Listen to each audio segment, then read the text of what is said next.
Olá!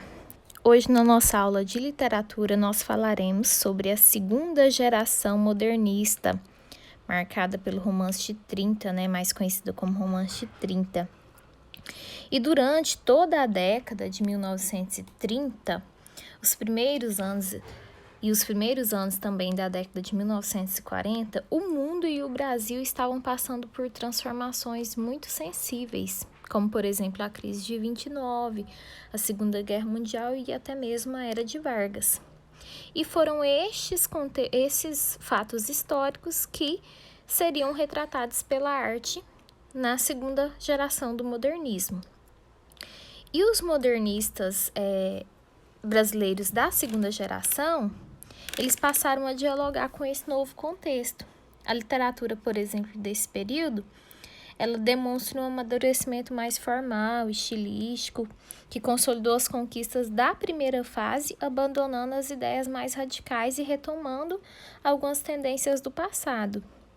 Então, se antes predominava o projeto estético, o que impera nessa geração é o projeto ideológico, porque as obras elas demonstram um engajamento mais político, mais social, uma análise crítica da realidade. E o romance de 30, ele teve como elemento comum a todos os escritores surgidos naquela época a preocupação com a realidade brasileira. A linguagem que antes era marcada pelas experimentações linguísticas revolucionárias, ela se apresenta agora menos ousada, ela se compromete mais com o social, com o registro da realidade, mais próximo ao realismo, ao naturalismo. E os personagens, eles ganham uma dimensão psicológica. A perspectiva nordestina de 1930. As principais características do romance regionalista de 1930 são, primeiro, a visão crítica da realidade brasileira, ou seja, a literatura como um instrumento de denúncia dos problemas regionais, como, por exemplo, o coronelismo, aquela questão agrária, a seca, a miséria, a disputa do poder, a corrupção e outras mais mazelas. Também nós temos aí a influência do pensamento marxista, onde muitos escritores desse período, eles adotavam ideias socialistas e comunistas também, porque para a época, essa postura ideológica era subversiva aos olhos do regime ditatorial, que no caso era imposto naquele período por Getúlio Vargas. E também tem, na perspectiva nordestina, na prosa de 1930, os ciclos econômicos, que é onde são abordadas várias regiões brasileiras, bem como suas perspectivas sociais, políticas, que estavam altamente influenciadas pela condição econômica. Então, nesse momento, se evidencia o ciclo da cana-de-açúcar, o da seca, a pecuária e o cacau também. Sobre o romance urbano na década de 1930.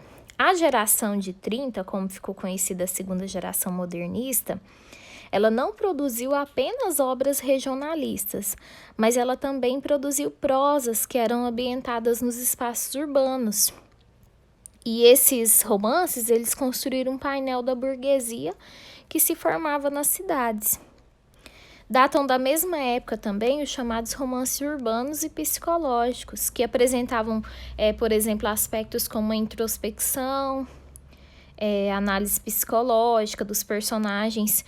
Por exemplo, a obra O Menino de Engenho, de José Lins do Rego.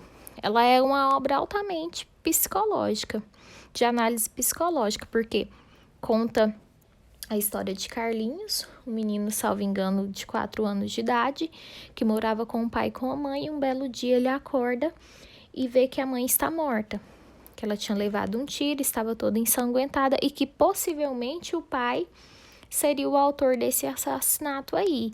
E o pai foi preso e ele, praticamente órfão de pai e mãe, ele vai viver com o tio no engenho, no Nordeste, e ali o José Lins do Rego retrata tanto a questão regionalista quanto a questão psicológica do personagem Carlinhos. E dentro do romance urbano de 1930, nós temos aí os anos de de 1930 até 1940, né, que foram divididos, na verdade, em ciclos. Aí, nesse período aí, de 1930 a 1940, os romances urbanos, ou chamado ciclo de Clarissa, ele tratava dos costumes da sociedade do Rio Grande do Sul. No livro Clarissa mesmo, que foi escrito em 1933, e na obra Música ao Longe, que foi escrita em 1936, o autor ele consegue representar os dilemas, né, os anseios, as contradições que acontecem até mesmo pela burguesia. E o Érico Veríssimo, que era um excelente contador de histórias, ele produziu escritos importantes que exploravam os espaços periféricos das cidades e também abordava os aspectos sociais. Tanto é que as suas obras foram divididas em 3, como eu disse, os anos de 1930 e 1940, que foi o ciclo de Clarissa, os anos de 1940 a 1960, que foi o chamado ciclo sulino, que foi uma fase em que o Érico Veríssimo, ele produziu a trilogia intitulada O Tempo e o Vento, que era uma epopeia gaúcha composta por 3 partes, que eram divididas em 7 volumes, o continente, o retrato e o arquipélago, que mostrava os 200 anos de história do Rio Grande do Sul. E também teve a terceira fase dele, que foi a fase mais de engajamento político-social, que foi de 1960 a 1970, que os seus escritos foram motivados pelo golpe militar de 64. E o autor, ele usou nas suas obras,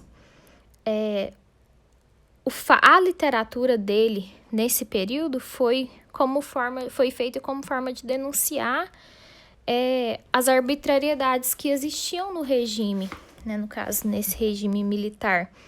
E as obras que ele escreveu foram O Prisioneiro, O Senhor, O Embaixador e O Incidente em Antares. Alguns autores da segunda geração modernista da poesia de 30. Cecília Meirelles, Mário Quintana, Murilo Mendes, Vinícius de Moraes, Carlos Drummond de Andrade, Jorge de Lima. E alguns autores, eles se destacaram, que foram esses. E nós temos também Graciliano Ramos, né, que foi um dos principais escritores da prosa regionalista, que eu não coloquei, mas que foi bastante importante, que escreveu Vidas Secas, que serviu até como minissérie depois da Globo. E ele abordou também a questão sociológica e psicológica e o conflito entre o homem e o meio em que ele vivia.